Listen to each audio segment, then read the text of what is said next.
Yo, what up, street talk, street gods, street vlogs, street demigod talks. All right, some interesting thoughts. So, why you're so important? So every once in a while, one thing I like to do is on my iPad Pro, I like to open up Apple Maps. Apple Maps, not Google Maps. Just like zoom out and just kind of like look at the whole globe. Then you zoom in, zoom out, look around. And something that always strikes me funny is you look at the world, man. The world is effing huge. Like every time I'm like stuck in traffic on the 405 or the 5, I just look at all these peoples, right? And I'm like, dang, there's so many people out there. Like, especially when you're in the freeway, right? And you look at all these suckers not in the carpool lane. Now, the best thing about having a kid, right, is you always have a little homeboy with you, so you always in the carpool. I'm like, man, if I was like one of these like had to commute to work every day, I'm like, dude, I would shell out an inordinate amount of money to be able to capitalize doing the free carpool lane, whatever's, just leasing the cheapest Tesla or self autopilot thingy to deal with commuter traffic was the thought. But anyways, so the fact is there's like 7 billion? How many billion people have in the world? 7 billion, 7.1 billion, 7.2 billion, soon to be 8 billion, whatever. Even I was like driving by Long Beach, even Long Beach has 500,000 people. It's like 500,000 people. It's crazy, right? And so, the first layer, right? I think everybody's important, right? Everyone has some important thing to share and to contribute to the world in some sort of interesting and meaningful way. And so it's not, it's so funny. It's like, it's not zero sum. It's not like because you're important, other people are less important. And then the question is like, is there a hierarchy of importance? Yes and no, right? I think, yes, I would say undoubtedly Elon Musk is a quadrillion times more important than, some loser playing World of Warcraft in his mom's basement. Think about the South Park episode, right? But at the same time, like, you should not gauge your own self-worth by comparing yourself to others and vice versa. And it's not zero sum, and it's also not like because you're more important than I'm less important for the most part. I tend to think like, I'll just give you, for example, so me, Eric Kim, the infamous EK, right? I don't personally know anyone in quote real life as interesting, entrepreneurial, self-employed, crazy as me and unorthodox. It's fine, like I meet so many guys at the gym. It's actually interesting. A lot of guys are like complimenting my physique, my leanness, how lean I am. What does that even mean, right? It's like low body fat percentage, high muscle mass. Complimenting my midsection, my confidence, my short shorts, my crop top. And I was thinking, it's like new clothing concepts for men. Crop tops are the future for men. Short shorts. The more flesh, the more better. I call it being flesh forward or flesh technology, right? Also, I think that the great thing about lifting weights, rack pull, and atlas lift, farmer's walks, I think it's actually really good for your posture. Ever since I've been lifting more weights, I'm like, I stand better, I look up higher, my neck's not as crooked. It's pretty good. And also, I don't spend a lot of time on a laptop or a phone anymore, so that's also pretty good.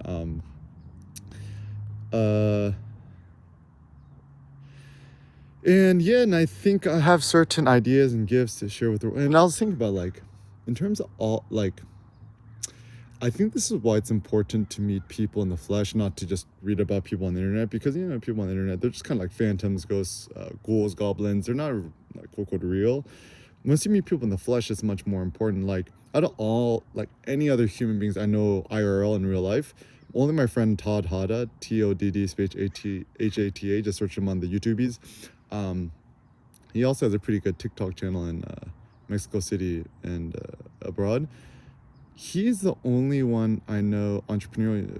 He's actually built like 10 businesses, maybe 15, 20 businesses, and he's always thinking about new business ideas. And like he had to film like at least 12, 13 businesses before he struck gold with his simple studio lighting on Amazon and stuff like that. And seeing how he's living his life is pretty cool. But besides him, at least even me and my friends demographic, or everyone I know from like middle school, high school, college, beyond. Like I was born in 1988. I just turned 35. January 31st will be happy EK day. So I just turned 35. Sen's birthday is coming up soon, and Cindy's birthday is coming up soon. My sister just had her birthday too. And I don't know anybody in real life, my age group, who's actually self-employed, like sole proprietor. And this is where I'm so grateful for PayPal, Peter Thiel, Elon Musk, right? Co-founding PayPal, taking public, whatever. If it wasn't for that, I would not definitely be able to do what I do today. I was thinking about like the beauty of PayPal. It's so simple. It's like you put up a link, and then people could link up their credit cards, their bank accounts to PayPal, and then they could pay you directly. And that's how I was able to build my personal wealth. And also, this is where I'm pretty bullish with things like with cryptocurrency platforms that are linked in the road, like Coinbase, etc. It's pretty good because you could use traditional things like JP Morgan Chase, etc., link your bank account to it to transfer real monies into buying Bitcoin. And then if you wanted to pull out your Bitcoin into US dollars, then you could do that way too. So that's pretty good. I still think like even one thing I was thinking with crypto is like a friend, kid turns 1 year old, 2 years old, or has a kid, right? I'm like, I just want to gift them just like one Bitcoin or like 0.1 Bitcoin or one Ethereum, whatever, right? I'm just like, I want to just give them like a gift card or like a coin or like a physical item. Like, how you could actually, like what Asian people do is they actually will gift an ounce of real gold as a present. I'm like, that would be such a much more interesting, like also giving stocks as a present is actually kind of a smart idea. Like the problem with cash nowadays, a turbo thought I had is I think cash is actually no longer king. Why not? I think the reason why cash is no longer king is because, I mean, let us consider what Biden just signed, the new defense bill, something, right? Like $800 billion. That's like just a little short of $1 trillion. Like, where did this $800 billion come from, right? It's just like some nerd at a computer who just pushed a button, like, boom, $800 billion, right? And then so if you use hoarding cash, like if you have like $1 million of money of US dollars in your sock drawer right at home, that means that the value of your US dollar, of each of your physical dollars, or even your bank account, it actually lessens the value because there's more of it out there. It's kind of like diamonds, how it's all a scam. Like even pro tip, I think the wedding ring that I bought for Cindy, I bought her a cubic, my uncle's jeweler, and I only spent $300 on my wedding ring. I'm like, anything more than that is insanely stupid. Even like my sister, she recently got married. They only spent like $100 on their wedding ring. Super smart, just like this bomb ass cubic zirconian. Don't buy real diamonds. It's hugely a scam. But anyways, so US dollars in the economies means more of it means it's being devalued. Even one thing I like to do is have more morning coffee to blog out some of my thoughts and publish some thoughts and to my blog, ericimphotography.com/blog or ekblog. Or you could just go to erickim.com. I post some kind of more like newsletter focused things there. California is offering us $7,500 new electricity, clean gas, air credit thing, right?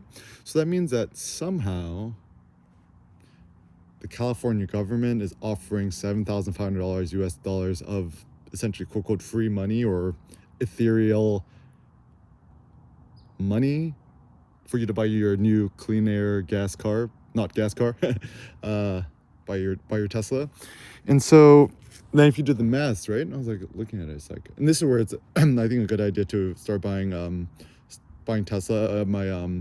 My brother-in-law Gabe said the Cybertruck's coming out this summer, maybe next summer, maybe the summer after.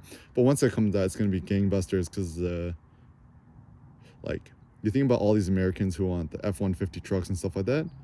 Dude, a Cybertruck will totally dominate any of those. And I still have a lot of friends and people I know who pre-ordered the Cybertruck and are still waiting on it. So I think that's going to be kind of the game changer. I think this kind of Mad Max, and also like think about all these like quote Overlander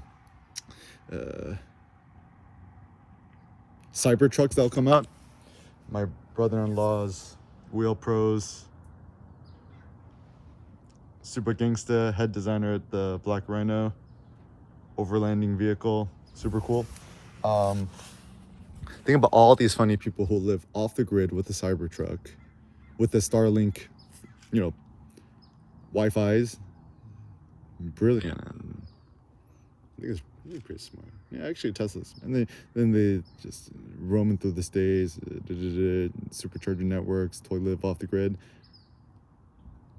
And I'm sure sooner or later Tesla will start just building houses too. It's pretty smart. Anyways, even look at what Kanye was doing, is like building houses and stuff like that. But anyways, so you is important because you have such huge, insanely lofty visions for the world and beyond. And yeah, you want to propagate your thoughts, your ideas, your innovations. Super simple ways to do it. Just start an email newsletter. I use sendy.co. The reason I prefer it over MailChimp is it's like a quadrillion times cheaper. Like, for example, I think my newsletter mailing list is like, let's say it's I think right now it's like around 10,000 subscribers, right? With MailChimp, I was paying like $300-400 a month. A lot of money, right? And then with Sendy, I set it up through Amazon simple email services, SES, and it's like, it was a pain in the ass to set up. But finally, when I got set up, every time I send out email newsletter to my 10,000 subscribers, it might cost me like $5, if that.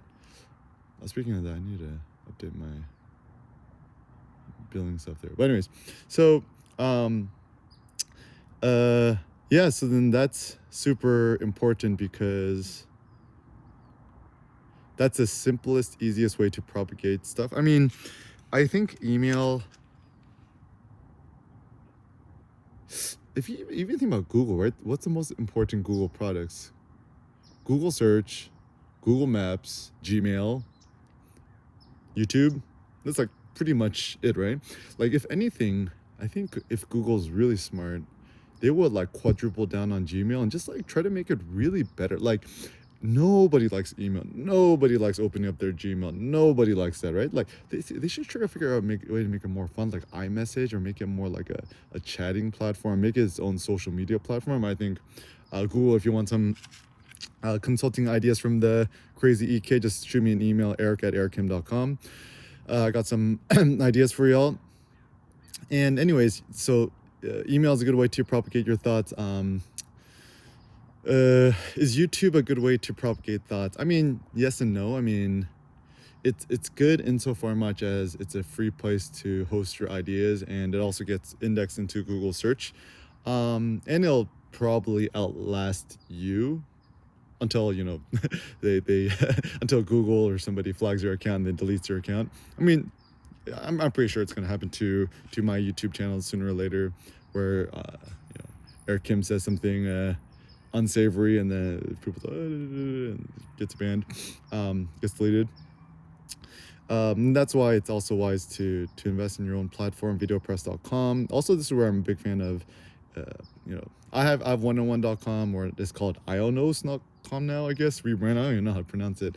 Install WordPress.org, the best longevities, and then linking it and fusing it with WordPress.com, the Jetpack plugin, where I paid like, I don't know, X amount of money a month, is super smart because it has videopress.com, the free VideoPress video hosting, and that's intelligent because that also will have a longer longevity. Also, starting a podcast, Anchor.fm, it's owned by Spotify now. It's a good idea because, I think about it. I mean, fortunately, I don't have to commute for a living. I, just have a Wi-Fi connection. I could do the stuff. But man, it was crazy. I just like commuted down to SD and then back, and then it's like one way is like in traffic for like an hour and 40 minutes. On the way back a little bit better, like hour 10 minutes. I'm like, man, this inordinate amount of time people spend stuck in a car. I'm like, I don't wish this upon my worst enemy. But anyways, so what are ways that people kill the monotony and the drudgery is podcasts. I mean, I think that's good. Like, so yeah, podcast is a good idea. And I'm also starting to try to think beyond Google, right? Because even Google as a procrastinating bed is that like you gotta think about beyond the Googles. Open source things where people could download, share, propagate things is also kind of a good idea. Make things accessible offline is a good idea. Also, videopress.com is good because, there's a button where people could download the video for later. Even one thing I like to do is, I'll record these videos that are important to my laptop. You export it just as an audio file and then upload the audio file and include a link that directly to that and link it to your blog. And then so people could download the audio file if they want to do fun stuff with that later is a good idea. Or just including more like Dropbox links to download stuff or Google Drive links to download stuff. I really think the offline kind of this open source thing is also the future. But anyway, just know at the end of the day, you're super unique and special and unique and interesting. And I think it is your duty to propagate your thoughts and don't let anything get in your way.